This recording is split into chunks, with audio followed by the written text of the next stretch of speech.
The sun is dipping below the horizon of the billboards down in turn 1. Brian Vickers' lap was good for 14th, 29-21. And here's Junior, who this week announced a $1 million donation to Victory Junction Gang Camp. It's going to build the Dale Jr. Corral and amphitheater for those guys. And I tell you what, look at that tracker. Back to Brian Vickers real quick. We watched what happened to him, just what we were talking about, bottoming out at both ends of the racetrack. This is a great run on Dale Earnhardt Jr. right here. My man down in the garage, the real men that like to work in the garage, he told me that they made some pretty major changes to this car. And Junior said, go for it, boys. Wow. Well, I'm going to tell you what, that's what he did. 28.76. Good for Dale Jr. Over 192.5 miles an hour. Crash, big crash. Problems at turn 3. Hornaday. The 3 of Hornaday into the wall. We talked about it earlier. He had a tire rub on the left rear. Guess what? It didn't last. It didn't Guess last. what? It didn't last. Hurt him. A lot of damage to the back of that truck. This is one team who really couldn't afford another bad finish. They started off with a difficult start to the season at Daytona, and now this. That's a huge crash. I just happened to watch Ron. He was running third at the time, and look at the damage to this truck. Remember, that truck has one race on it, a win last year at Homestead.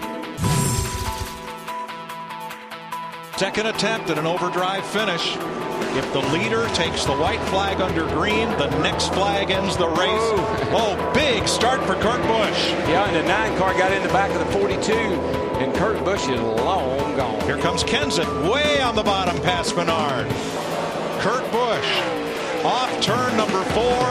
Kurt Busch is going to win it for Roger Penske. The Blue Deuce goes to victory lane again in Atlanta. Clean and green finish. I'm just so happy to bring this car home to victory lane. I mean, with Steve Addington, all of his new ideas, I never knew how we could mesh them together and how soon we were able to do it. So we were able to get it right and hit it just perfect with the marks today. Even on all the restarts at the end, I just felt like we had the car to beat. And the 99 has turned over Brad Keselowski. And we have a caution.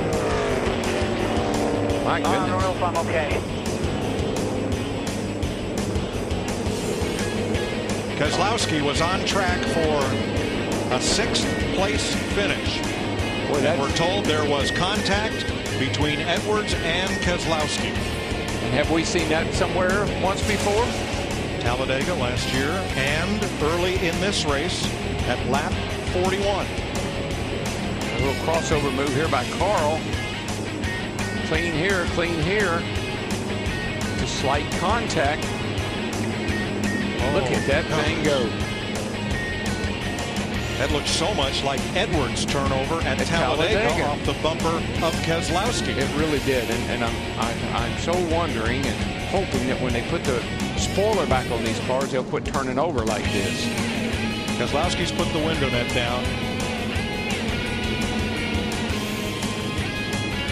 The roof flaps deployed, but it did not sit that car back down. I'm like you, Darrell. I'm going to be so glad to see that rear spoiler back in these cars. I think that's there's got to be something to that.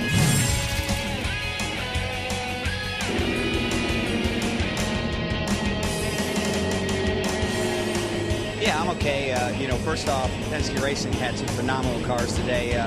Really proud of the 12 team. Everybody on the Mopar 12 Dodge Charger. A lot to be proud of back home in the shop. I think Kurt's got a really good strong shot at winning it, so I'm really pulling for him. Hopefully he'll get it done for Penske today, but just a wild ride that was uncalled for. Brad, check this out too. I know Carl a little earlier, he had some words. He said maybe it wasn't his fault. Then he said it was. He took the blame, but he also said you weren't giving him any room out there. You know, he cut down on me on a restart, and I lifted. I couldn't lift fast enough for him. I lifted for him to let him in, but I was there. I don't know what more you could do. You know, Carlo, that's what they say.